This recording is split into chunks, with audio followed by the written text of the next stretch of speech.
fathers and community leaders to prioritize adequate security of their respective domains by support government rather than fueling misunderstanding in separate missions. Mr. Abdulaziz Mohammed Sunday Akonji said people are living in fear following the state of insecurity, stating that insecurity has negative effects on businesses and economy of the country in general. Also, a student, Feromi Olani, agreed that insecurity is a serious threat on education, appealing to government to put more effort in providing adequate security for teachers and students. While making reference to the newly purchased aircraft of Oyo State government, they all described it as a welcome development, as this will strengthen the security architecture of the state. The state's anti-corruption agency, Oyaka, has concluded a 3-day capacity building training on the application of artificial intelligence in fraud detection and investigation in the public service. Sponsored by the Center for Democracy and Development, Abuja, the program equipped officers with digital tools to strengthen anti-corruption investigations and improve service delivery. Staff reporter Olubumi Lawal has more. As fraud and corruption become increasingly sophisticated in the digital era, anti-corruption agencies are turning to technology to enhance the speed, accuracy, and effectiveness of investigations. To keep pace with these evolving challenges, the Oyo State Anti-Corruption Agency organized a 3-day capacity building program on the application of artificial intelligence in fraud detection and investigation in the public service. Sponsored by the Center for Democracy and Development, Abuja, and facilitated by Grace Alone Concepts and Systems Limited, the training brought together the agency's management and staff for intensive sessions on AI-driven data analysis, fraud detection, intelligence gathering, and evidence-based investigation. Leading the management at the opening ceremony, the Executive Secretary of Oyaka, Dr. Folashade Ajibade, described the initiative as a strategic investment in the agency's human capital. She stressed that continuous learning and the adoption of emerging technologies are vital to promoting transparency, accountability, and integrity in public service. Throughout the 3-day program, participants took part in lectures, practical demonstrations, and interactive sessions aimed at deepening their understanding of AI-powered investigative tools and the ethical application of technology in combating corruption. At the closing ceremony, Dr. Folashade Ajibade expressed appreciation to the Center for Democracy and Development for sponsoring the training and Grace Alone Concepts and Systems Limited for facilitating the program. She expressed confidence that the knowledge acquired would enhance the agency's investigative capacity and improve service delivery. And I want to commend you for your commitment, active participation, and open minds over the last 3 days. You are proving that, and I know you are taking notes and you are taking back to the office. The lead facilitator, Dr. Wale Oyedemi of Grace Alone Concepts and Systems Limited, urged participants to apply the knowledge responsibly, noting that although artificial intelligence is transforming investigative processes, professionalism, ethical standards, and human expertise remain indispensable. It's been a worldwide 3-day program. I have no doubt that all the participants really benefited from the training. They learned a lot. When we started, I told them that they should get ready. Most importantly, they should be ready to learn, to unlearn and relearn. And that's why they were able to practicalize what they learned.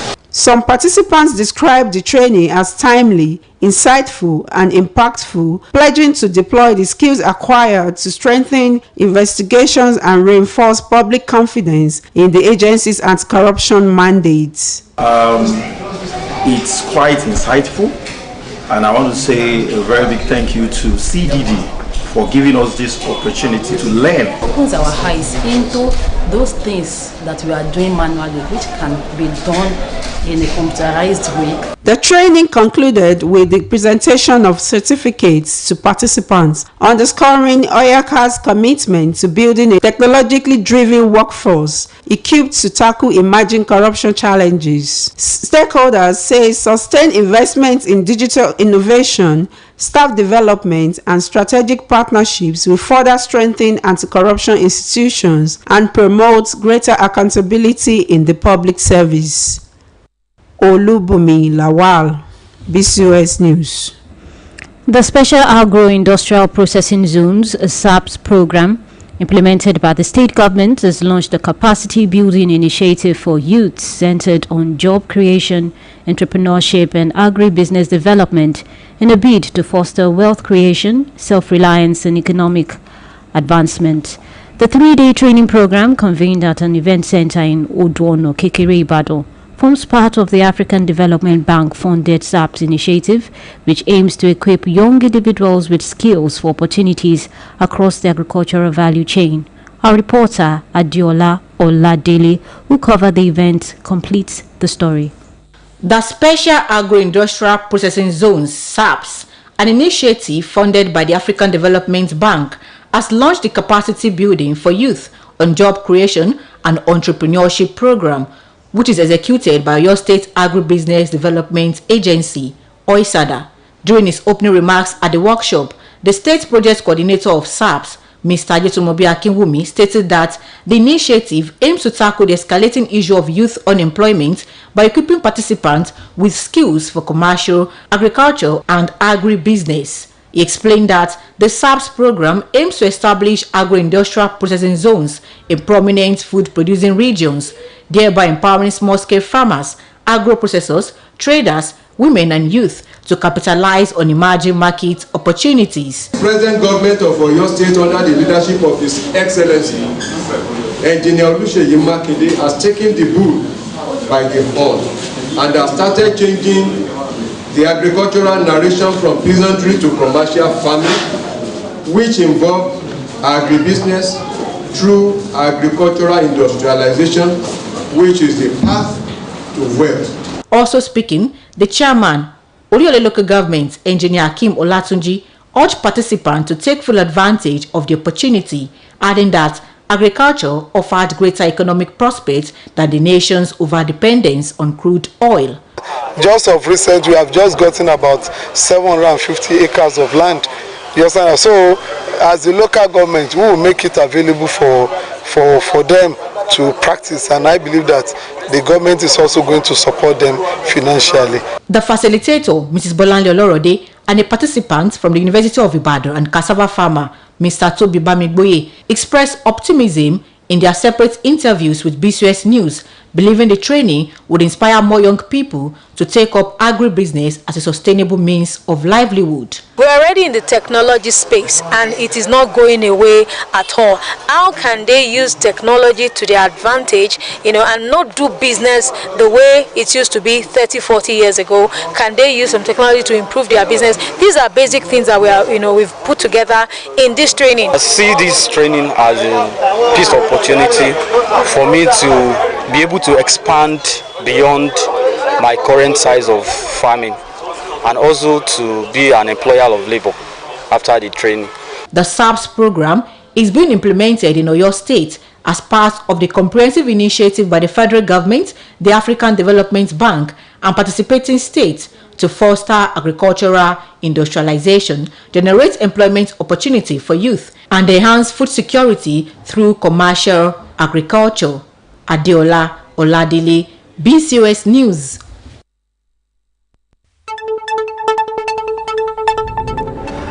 This broadcast of Newscope comes to you from the Broadcasting Corporation of Oyo State, Ibadan. The Osun State Police Command has confirmed the release of the Secretary to the State Government, Mr. Teslim Igbalaye, from its custody. Igbalaye was detained along with 5 others till Thursday afternoon for allegedly committing vote-buying related offences, as the police recovered permanent voter cards, PVCs, cash sums and a voter register from his house. The Police also identified the other suspects were arrested at the residence as Abiodun Aromole, popularly known as Ashipa, who was described as a wanted murder suspect on the command's watch list, alongside Taiwo Akonde, Lukman Adeyemo, Muftau Oluyole, and Musiliu Aderemi. However, the command spokesperson DSP Abiodun Ojelabi said the SSG has been released this afternoon, but investigation is ongoing in the matter. The National Hydroelectric Power Producing Areas Development Commission has distributed building materials worth over 50 million naira to victims of bandit attacks in Bogu local government area of Niger State as part of efforts to support affected communities.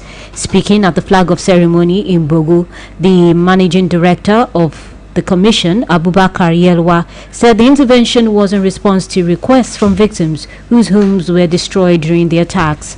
According to the statement issued by the commission's head of press and public affairs, Tanko Nura, the relief materials include 600 bundles of roofing sheets, 1,000 bags of cement, 60 bags of wood nails, 300 packs of roofing nails to assist victims in rebuilding their homes.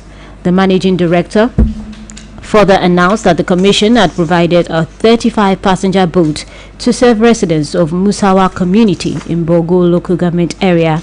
He also disclosed that the ongoing construction of 22 housing units for victims in the Falcon community has been expanded with additional 5 units, bringing the total number of houses under the project to 27. Also speaking, the chairman of the Bogo local government area, Mohammed Abdullahi, appreciated the commission for its numerous development projects and interventions in the council and assured that the local government support to ensure the transparent and seamless distribution of the relief materials to deserving beneficiaries. The National Agency for the Prohibition of Trafficking in Persons says it rescued 202 victims of human trafficking in Katsina State between January and July 2026, underscoring the persistent threat posed by traffickers despite ongoing awareness campaigns. The Katsina State Commander of NATIP, Musa Liu, discussed this today while commemorating the World Day Against Trafficking in Persons observed annually on the 30th of July. According to him, the rescued victims include 147 females and 55 males, while the agency continues to intensify efforts to identify and support older victims of trafficking across the state. He said this year's commemoration was aimed at educating the public on the dangers of human trafficking and encouraging collective action against the crime. The state commander explained that NAPTIP began activities ahead of the global observance through a series of public enlightenment programs, including radio discussions, television interviews, and a road walk across Katsina metropolis. The Katsina NAPTIP boss expressed concern over the growing trend of internal trafficking in Katsina, noting that domestic trafficking has become more prevalent than international trafficking in the state. He identified women and children as the most vulnerable groups, urging members of the public to remain vigilant and promptly report suspected trafficking cases. Sympathizers from different walks of life have continued to pay condolence visits to the family of former Oyo State Secretary to the state government, Professor Olanike Adeyemo, following the death of her mother, Mrs. Mudupe Olasalami, who passed at the age of 79.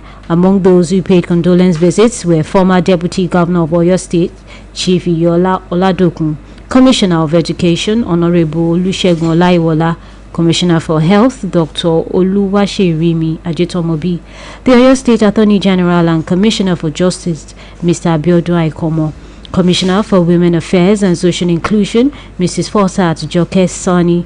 Others are renowned hospitality guru, Chief Dotun Sanusi, delegates from the Department of Veterinary Public Health and Preventive Medicine, University of Ibadan, as well as members of the Vine Branch Church where the deceased worshipped.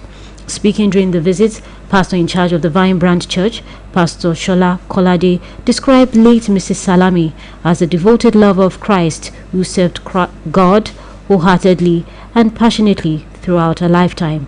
Speaking on behalf of the family, former Secretary to Oyo State Government, Professor Olanike Adeyemo, described her mother as not only a parent but also her closest companion, confidant and trusted advisor. She said the late Mrs. Salami lived with her for 27 years and remained her first point of call in moments of joy and challenges, expressing the gratitude to God for the privilege of caring for her until her peaceful passing. On the foreign scene, at least 11 police officers have been killed and 28 others injured after heavily armed attackers ambushed the police checkpoint in Pakistan's northwestern Khyber Pakhtunkhwa province, authorities said. The attack, which occurred in Hangu district near the Afghan border, also left 15 attackers dead following a prolonged gun battle with security forces. Foreign news editor Folashadia Kinsola compiled the story and others, now presented by Khadija Lawal. The attack late on Wednesday took place in the Hangu district near the Afghan border. The attackers first used explosive-laden quadcopters to target the police post before ambushing it, according to a police statement. Security forces engaged in hours-long gun battle with the attackers, killing 15 of them while sustaining heavy casualties, said local police. In addition to the 11 police officers killed, 28 were hospitalized with injuries. Among those killed was Deputy Superintendent Dia Khan, who had led reinforcements to the scene, local police said. Attackers set 3 police cars alight and took another police vehicle, added District Police Officer Mujahid Hussain. No group has claimed responsibility for the latest attack, which came days after a deadly suicide bombing targeting Pakistani soldiers in the nearby district of Tang. The Pakistan Taliban, known by the acronym TTP, claimed responsibility for the suicide attack. And in Poland, Polish Prime Minister Donald Tusk has said an object that crashed into a field in eastern Poland in the early hours of today was probably a Russian missile. The unidentified object caused a 10-meter wide crater a short distance from the village of Tsanawa Kolonia, about 100 kilometers from the border with Ukraine, during a large-scale Russian attack on the cities of Lviv, Kyiv and Kryvyi Rih. Tusk said initially that all the indications were that the missile that violated Polish airspace was a Russian Kh-101 cruise missile. During a specially convened meeting in the eastern city of Lublin, he then went to the site of the incident and said that according to military experts, the majority of recovered fragments points to it being a Russian Kh-101 missile. Although no casualties had been reported in today's incident near Tsanawa Kolonia, the Polish Prime Minister made it clear that it was being taken very seriously. Polish Defense Minister Ladisław Kosiniak-Kamysz said about 20 objects were seen close to Polish airspace overnight and pyrotechnical analysis was being carried out. Khadija Lawal, BCS News. To end this edition of Newscope, here again are the main points. The federal government has urged governors and leaders in the southeast to strengthen collaboration with security agencies to achieve lasting peace and stability across the region. The Oyo State government has constituted a judicial commission of inquiry to investigate the abduction of students and teachers at Esiele and Yawota communities in Oluyole local government area on May 15, 2026. The Osun State Police Command has confirmed the release of the Secretary to the State Government, Mr. Teslim Igbalaye, from his custody. On the foreign scene, at least 11 police officers have been killed and 28 others injured after heavily armed attackers ambushed a police checkpoint in Pakistan northwestern Khyber Pakhtunkhwa province, authorities said. If you see something suspicious, alert the authorities immediately for timely response. Be vigilant. And that's all from Newscope Dex for now. It was packaged by Oluyole and delivered by Idowu Shekuni and Adetoke Olaleye. Thank you for listening, and do not forget to tune in for the Yoruba version at 8 p.m.